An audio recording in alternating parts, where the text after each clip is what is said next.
to Live Vedanta, a podcast about simple living and high thinking. Right now, we're continuing a series of talks that Vivekji first delivered in Frederick, Maryland in 2012. What is the purpose behind showing an infant the sun and the moon? What impact does taking a 4-month-old to the temple have on the parents? Why is the first bite of food so important? In this next episode on the significance of our samskaras, Vivekji describes the powerful meaning behind these samskaras of the first year of life. Let's listen in to learn.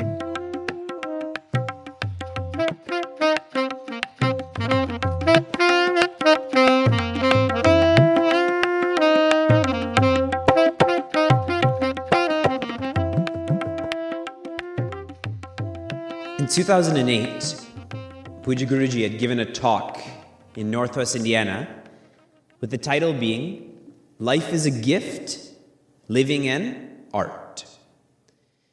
And during this talk, he was sharing that to be able to live artfully, one needs to know that life is a gift. And he elaborated that just because I have, as an example, just because I have a violin doesn't mean I'm a violin player. Just because I have a tabla doesn't mean make me a tabla player. Just because I have life doesn't make me a liver of that life. Biologically, I may be functioning, but am I making use of that life? Am I tuning into the purpose of that life? This is why in Tips for Happy Living, Guruji shares, many of us live like we're not going to die, and so many of us die like we never lived. It's only when we know that life is a gift do we start to live. To truly live, we all need to know that we are divine. Our scriptures are teaching this, logic is teaching this, experience is teaching this as well. Swami Vivekananda has very powerfully stated that we are sons and daughters of the rishis. We are not sons and daughters of our parents only. Their parents are our grandparents, and one keeps on going till the origination was the rishis, the Guru Parampara. That's why when asked what our gotra is, we say Vishwamitra, Vasishta, whoever it is, Chinmaya. Those are our parents. So how can we be less than that, than those great rishis? Those seers, to help us realize who we are, our rishis have put into place the samskaras. Samskara means acted upon well. What is acted upon well? Every stage of life has to be acted upon well. That's why there's 41 samskaras, because every stage should be guided. Nothing should be haphazard. Almost like the mile markers when one drives. There's those perpetual signs saying, you're going in this direction, you're going in this direction. The samskaras are the same way. In inventory systems, for those who are involved with logistics or operations, there's two accounting methods to track inventory. It's called LIFO or FIFO. LIFO is last in, first out. FIFO is first in, first out. Now, if we think about it from the perspective of our own day-to-day affairs, if garbage goes in, garbage is going to come out whether it's first or last. If nobility goes in, nobility is going to come out whether it goes first or last. That's the logic behind why every samskara is infused with satsang, with that association with the truth, that connection to that which is positive. Where there is no samskaras, there is vikara. And vikara means agitation, frustration. And how true it is. Those people who lack culture, even in the day-to-day affairs, they're more rattled by the world than those who have some element of culture. There's a famous Sanskrit Subhashitam that says, that parent which doesn't teach the child samskaras is an enemy of that child. What a powerful statement. And the reason is that I've brought this child into the world, but I've not taught them how to deal with the world, how to manipulate the world, how to be in the world.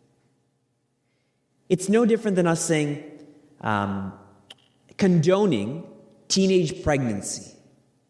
If a young girl or a young boy doesn't know how to take care of themselves, how in the world can they take care of another being? So that parent has essentially brought this precious entity into life, but has not given that entity tools on how to survive then. Hence the saying that that parent is an enemy of that child. The means to uncovering the peace that is our nature is satsang, is samskara. This is what we're studying.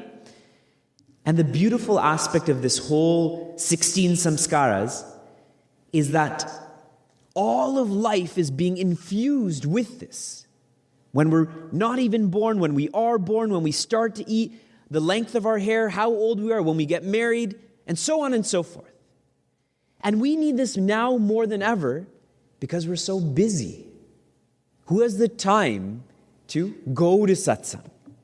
So what our rishis have done is they've brought satsang to us. Again, I want to highlight the greatness of Chinmaya Mission in this regard. Some organizations, their teachers will not go to people's homes. You have to go to the ashram or the center to meet those teachers. But our acharyas, they go everywhere. They go to public schools, they go to high schools, they go to universities, everywhere. Because if people aren't going to come, that doesn't mean that they shouldn't be allowed to learn how to be happier. Let's go to them then. This is the whole premise of spirituality in media, or Vedanta in action. Find Vedanta, find spirituality in everything one does. When I have that vision, then I don't need to go anywhere because my own life is a teaching then. So those who are always saying, I'm so busy, I'm so busy, I'm so busy, these samskaras are more important then. A spiritual person doesn't do different things, they do things differently. They do the same things, but with a different perspective. I was sharing today, during Bhiksha, the home I was staying in Portland, after I finished my meal, then I would go upstairs and wash my hand, because that's where my room was. And one day as I was walking up the stairs, they had a child in their home, a baby. And he looks to his mom and says, and I only overheard this, he goes, why does he always leave his plate on the table? Right? Because the mother is teaching the child, hey, put your plate away. And then here I am just leaving my table. But perspective, right? The parents are looking forward to offering that service, and the child doesn't know. It says, that person's lazy. And I was teaching Hanuman Chalisa in Portland, holistic development. And when one of our teachers teaches Superman, Hanuman the Superman, which is our grade 2 curriculum, it talks about how much Hanumanji serves Lord Rama.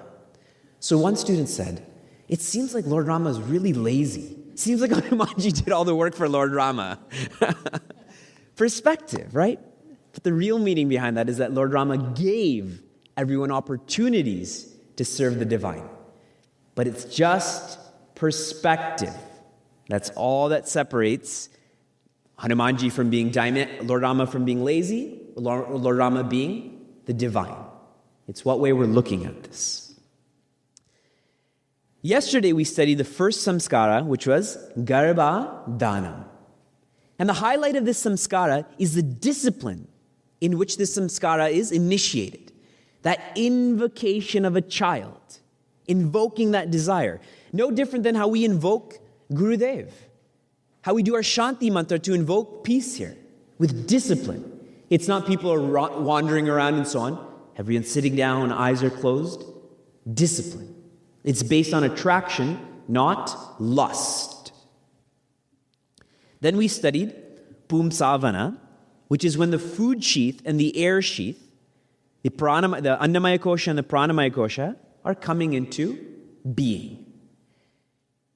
And the highlight of this samskara is that our rishis knew when this was all happening without the scientific equipment we now have. They didn't have ultrasounds many thousand years ago, but they knew this was happening. The subtlety of their mind is unprecedented. They knew all of this was happening. Then we studied Simanto Nayana, where the husband comes with the porcupine quill, parts the mother's hair. The message here is that the couple has to have a united front. Even now, a psychologist will say, if you're going to argue in the bedroom, not in the home, in front of the child. Because children pick up everything. They know. In Columbus, I was teaching a Balavera class, and this one Balavera student was so antsy that he was facing me, and midway through the class, he had turned around so much he was facing the opposite way. So here I am teaching to the back of his head. And I, in a frustrated fashion, said, "What is the answer to this?" And he gently turns around, looks at me straight in the eye, and gives me the answer that I asked him of. And then follows up and says, "Vivekji, did you think I wasn't listening?" So kids absorb all, so have a united front. Have the discussions in the bedroom, and then united front in front of one's child. That's what Simanto Nayana is. Husband, take care of the wife. Wife, take care of the wife, of yourself, for the child's sake. That's the idea. Then our fourth samskara was Jata Karma. And Jata Karma is a hybrid samskara. It's partly prenatal, partly childhood. The umbilical cord is still attached. The father comes and feeds the child. So the father's feeding the child, the mother's still feeding the child too, symbolically still feeding the child. So it's a hybrid samskara. And that father is saying, may your life be wonderful. That's what the symbolism is in feeding. And what's awesome about this is that every samskara is looking in the long term, not in the short term. May your life be wonderful, all of your experience, sweet, strong, serene. That long-term vision. Our rishis had that vision, which is why Ram Raja actually existed. Ram Raja is when there's material prosperity and spiritual prosperity. Now, where is that happening? Either one is spiritual and poor or rich and unhappy. That balance is not there. And part of it is that short-term vision. I shared this, who knows if I shared it here. The heaviest country in the world is USA. Number 2 is Canada, okay? So we're partners in this. We have some pediatricians who come to our Gita discourses. And they had a big convention in Toronto last year. And I asked them, what did you discuss at this convention? I'm very curious about your work. And they were saying that obesity is now at an epidemic. 1/3 of American children are obese. And so obese means end of the spectrum, meaning that's a disease now. Not you're overweight, now, hey, you're not looking so good. It's you're sick. This is a disease now. So when coming up with cures or remedies for this disease, some people said, pull out junk food. But many schools don't have. They've already pulled out the junk food. Where we had our Balavera camp, I was noticing the vending machines and the pot machines, it's mostly juice and healthy chips and so on and so forth, but it's not Twinkies and sugar pies and so on. They should impose mandatory fitness tests, but they already do that too. I went to school 20 years ago and I had fitness tests. Now they're exploring yoga and meditation in schools. What they're finding is that children, and it's so sad to hear this, and this is why what I shared yesterday is get realized and get out. They're finding that kids are unhappy. And because they're unhappy, what is their immediate source of joy? Going to McDonald's, going to Kentucky Fried Chicken. After having a quick meal, I'm satisfied. Then I go to 7-Eleven, buy a chocolate bar or a Slurpee. And this just keeps going because that's where my source of happiness is. But it's a short-term thought. empty calories. But if the long-term vision is there, now they're thinking, let's explore yoga and meditation. Let's calm the body down. Let's calm the mind down. Let's bring back people's health. It's holistic. The word yoga means to unite. It's not yoga asana only. Yoga is never complete without meditation. And shavasana is not meditation. Shavasana is sleeping. So that meditation has to be there where I take my relaxed body and now I have to unite it with my mind. That has to be relaxed too. For those who came to meditation, we'll explore that more. Identify with the body, relax the body, let go of the body. Identify with the breath, relax the breath, let go of the breath. And keep on going. This janta karma, the vision is be healthy in body, mind, and intellect. Long term, not short term. And our last samskara we studied yesterday was namakarana. And namakarana is a rishi understanding that a name controls the mind. I gave some examples yesterday, I'll give some more. Amitabh Bachchan. Now, thoughts are there. Kaun banayega crorepati and so on and so forth. Mind goes there. We'll use a more modern example. Selena Gomez, right? The mind goes there. All the older people think, oh, Selena Gomez. And all the younger people, Amitabh Bachchan, right? But that's where the mind goes, because that name controls the mind. So if a name is going to control the mind, I want my mind to be controlled by the divine. So I take up a divine name. A divine name like Shivam. Shivam is a beautiful name. And whenever I think of Shivam, and this is just the chain reaction, when Shivam is not with me, then what happens to me? I become Shava. Isn't it true? When Lord Shiva leaves this, I become a corpse. Shava means corpse. So that's how the mind gets pulled in whatever direction. So knowing that, I need to make sure I'm always calling out the divine, and it helps me realize that that child is the Lord, is divine. And we'll explore that more later today. My nephew was born while I was studying in the Vedanta course. And two fascinating experiences happened because of that. The first was we were studying Vishnu Sahasranama when my sister was to give birth to her child.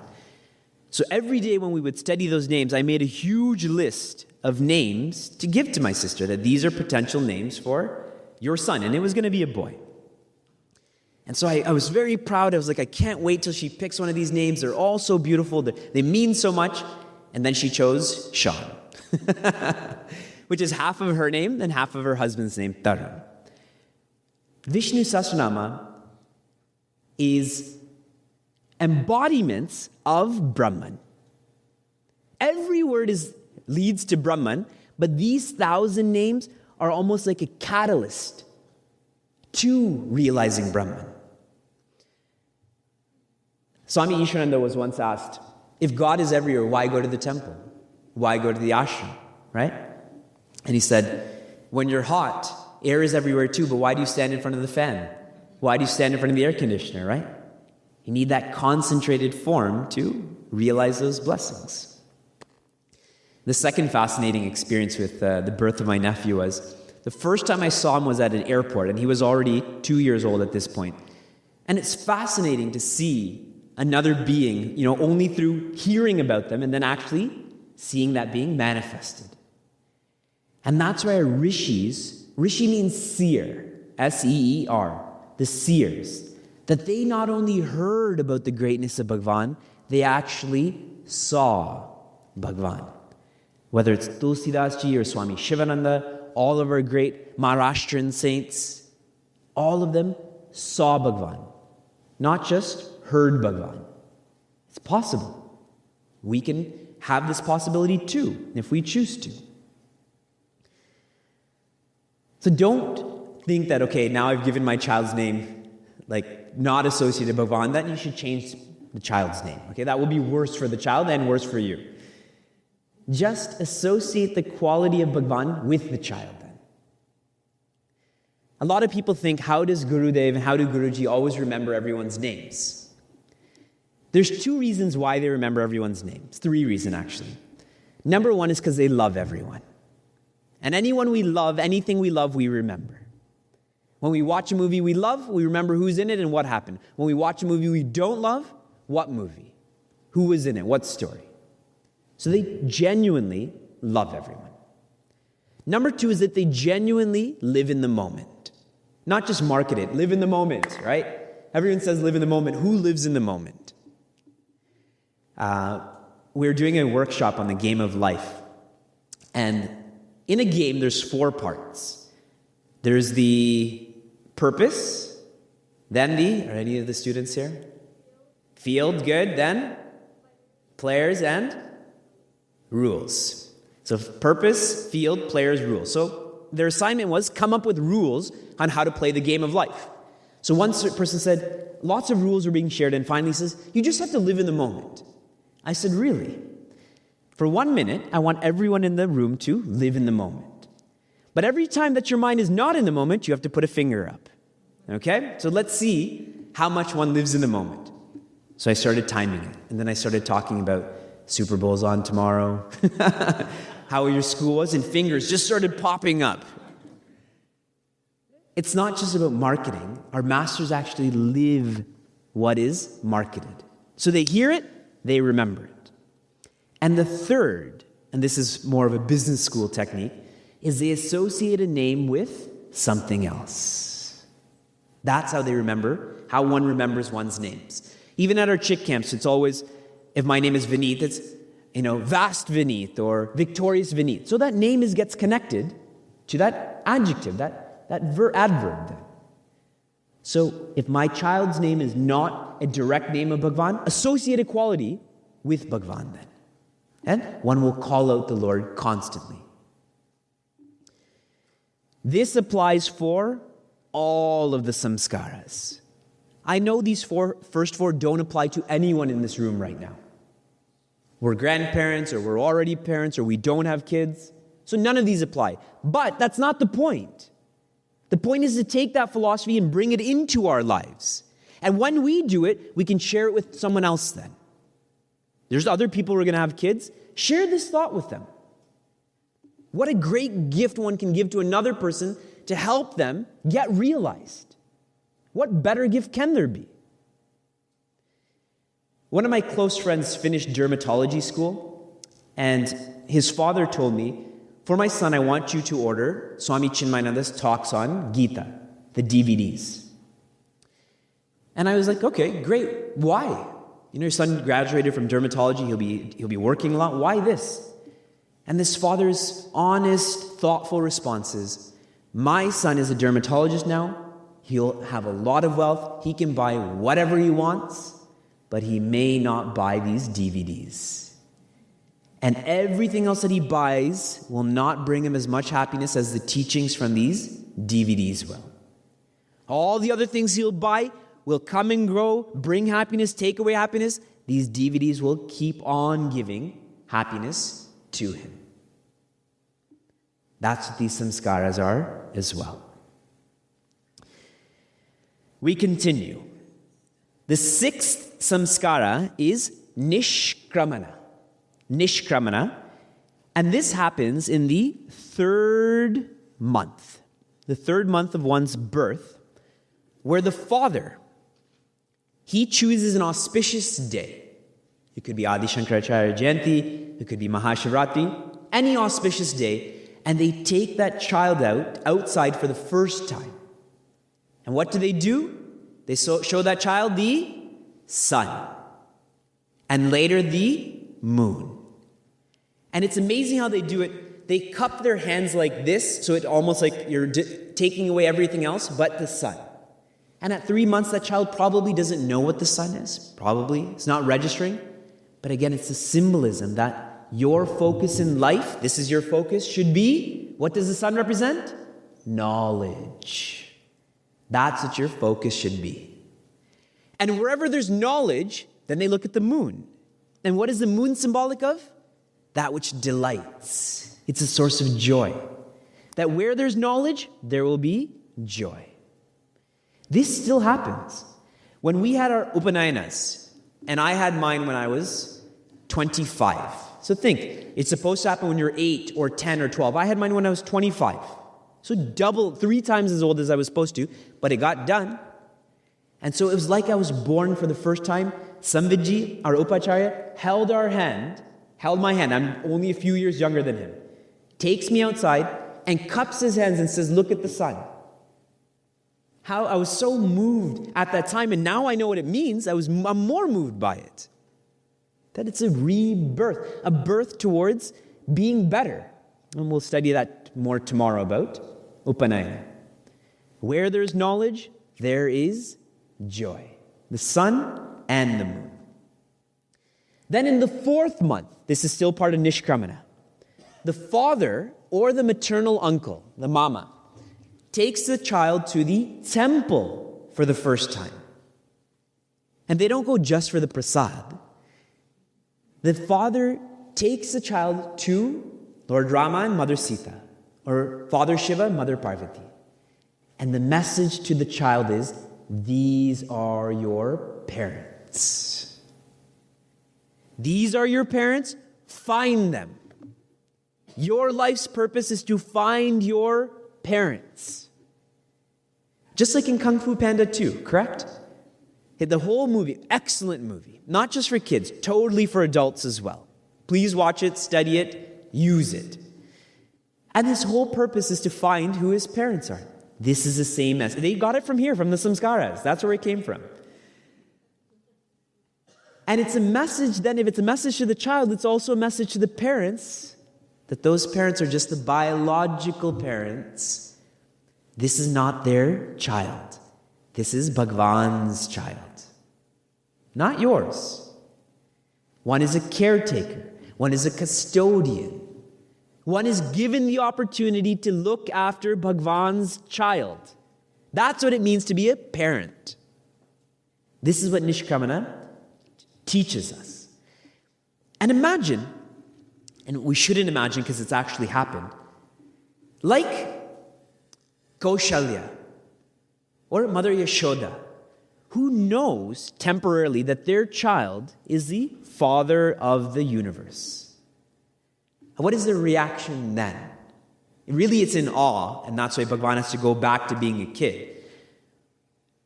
What if our child is Lord Krishna? What if our child is Lord Shiva or baby Ganesha? Can we get mad at them? Can we be selfish? And on and on. Same thing with all the kids in the room, and all of us are kids to someone. Can we yell at our parents if we know that our parents have been assigned by Bhagwan to look after us? Will we neglect calling them or taking them for granted? As I think, so I become. This is Nishkramana.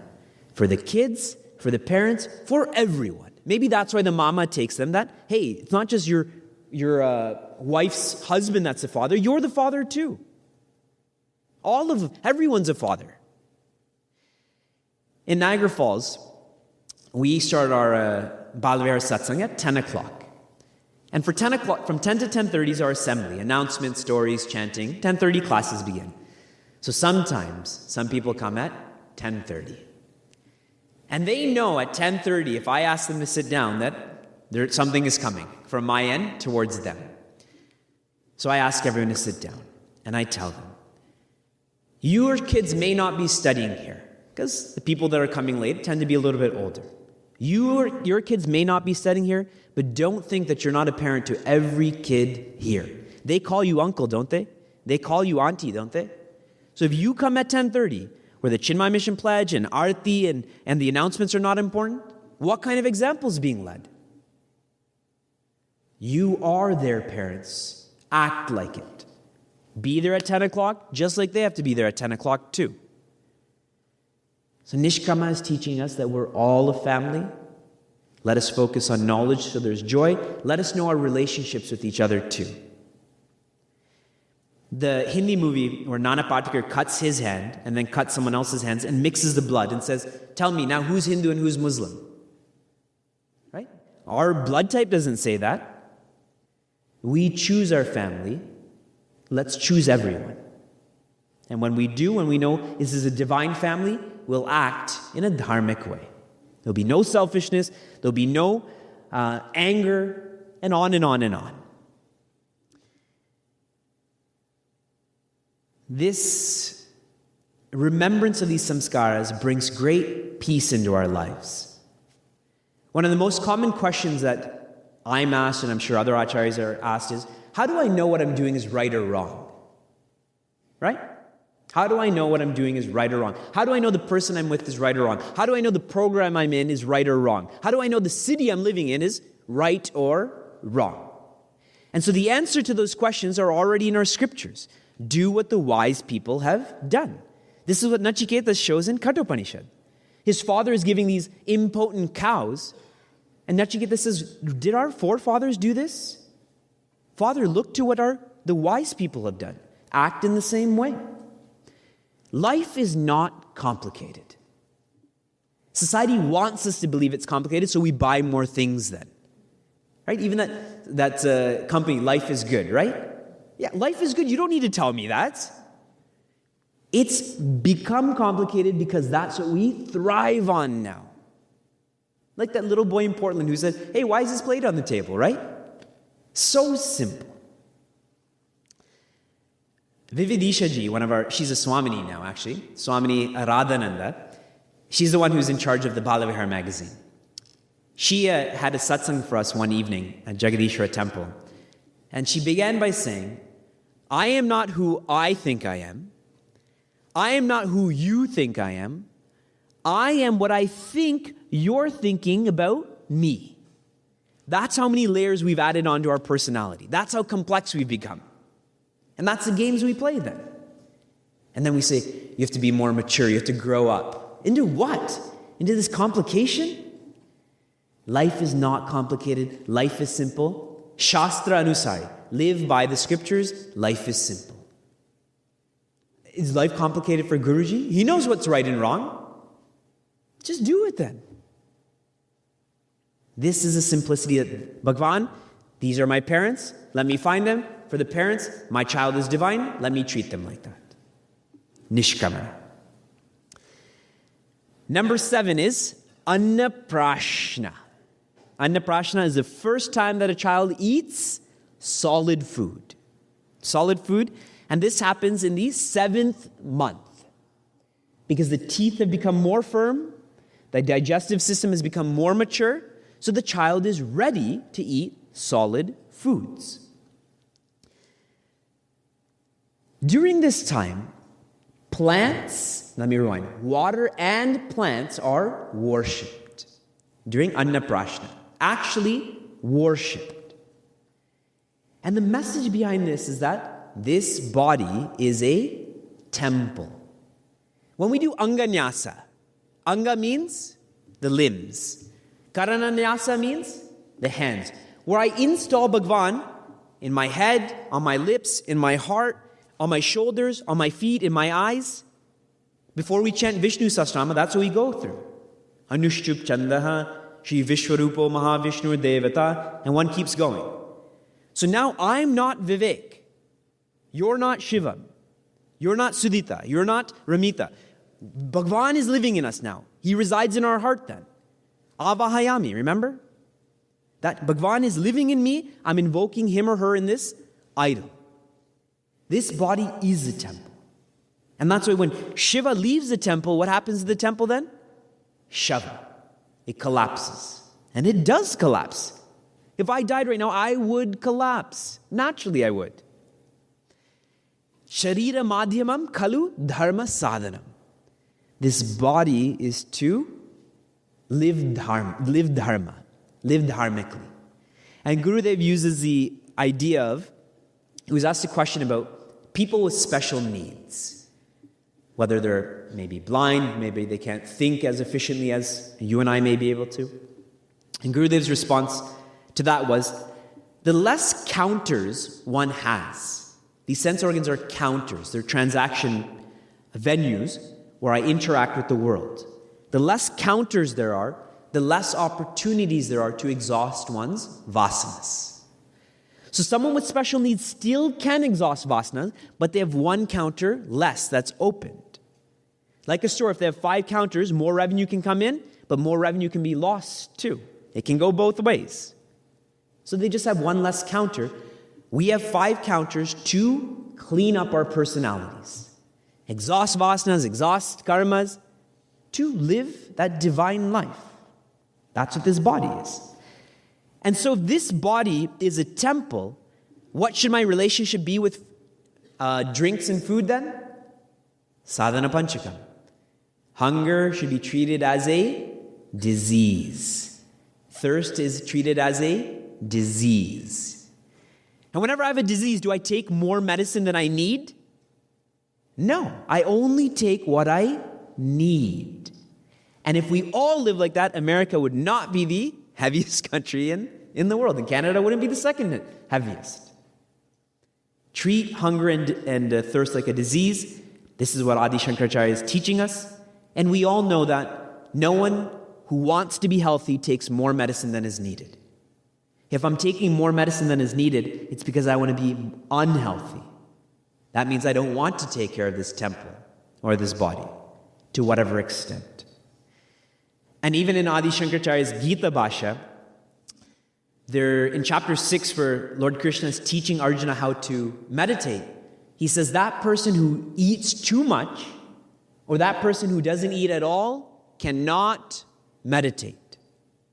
And Adi Shankaracharya says half of our stomach should be filled with solids, 1/4 with liquids, and 1/4 empty, so there's a movement of those solids and liquids.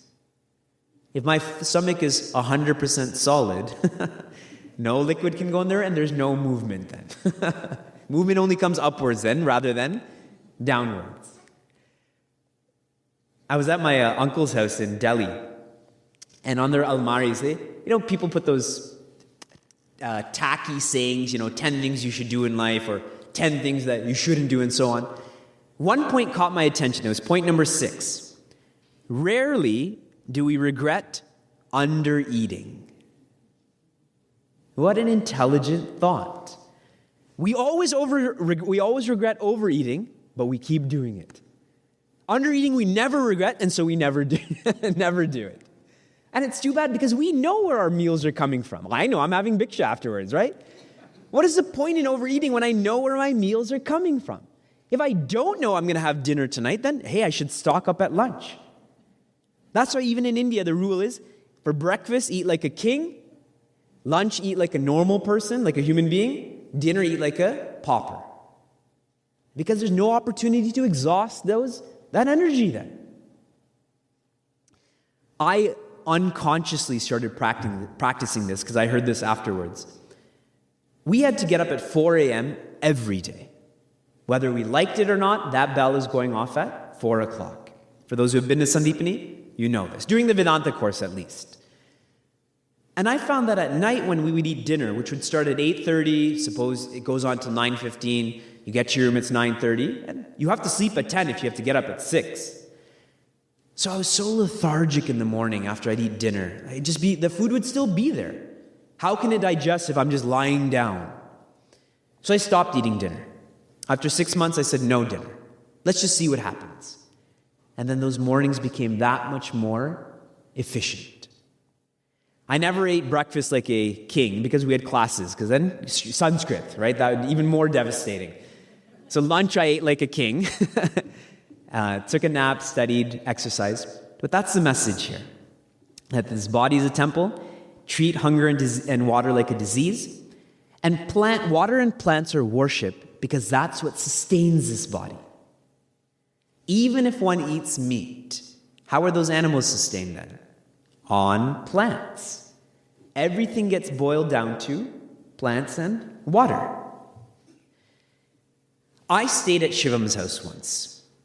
And at Shivam's house, one of their relatives, whenever she cooks food, she's always singing bhajans. And when one eats at Shivan's house, the food is better. Because literally, that mindset, literally, is being transferred into that food. I eat at many people's, and everyone's house is very, very good. It's very good. I once heard a speaker say that the more one talks, the more mistakes they could make. So I have to be very careful of that. Everyone's house is wonderful food. This one stuck in my mind because I knew what she was doing while she was cooking that food too, because my room was above their kitchen. I'll give you another example. My father and mother studied in the one-year Vedanta course for 3 months. So January, February, and March, they went to Piercy to study under Swami Shantananda and Swami Ishwarananda. And so during this time, I was told to water my mother's tulsi plant. And this is on the main floor. I live in the basement with my wife. So I did exactly what she told me. Water on Mondays, water on Thursdays. And I did that, but that plant slowly deteriorated.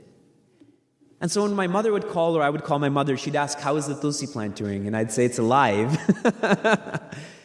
But when she's there, it flourishes. And the reason is not the temperature, it's not the water, all the external parts are the same. But she's there. She's in the kitchen cooking or watching TV or listening to bhajans or whatever it is. I'm doing my own thing. So I'm not there to convey that love, you can call it, that energy, that respect, in front of my own eyes. And for those who have seen the movie, the documentary, What the Bleep Do We Know About the Universe? There's a certain scene where this Japanese scientist photographs water crystals. He takes 2 test tubes of water crystals, and in one scenario, he exposes them, one to rock music and one to classical music. In another, he writes hateful words on one of the test tubes and loving words on another. In another scene, he just sits there and thinks angry thoughts towards one of the test tubes, and another one, peaceful thoughts. Then he photographs the water crystals. And all of those negative environments, they didn't form into crystals. They're asymmetrical shapes. And beauty, scientifically, is measured by symmetry. If my eyes are like this, then I'm less beautiful. But when my eyes are equal, I'm more beautiful then. Those water crystals where there was that positive influence all turned out to look like snowflakes. Total symmetry. Watch the documentary. What the bleep do we know about the universe? We watched it at Sandipani. So naturally, it wasn't just a casual documentary. Someone thought it was worthwhile and said, hey, and Guruji said, fine, let them watch. This is what water and plants do to us. So let us do the same to water and plants, which is why they're worshipped when it comes to Anna Prashna. This world is made up of 71% water.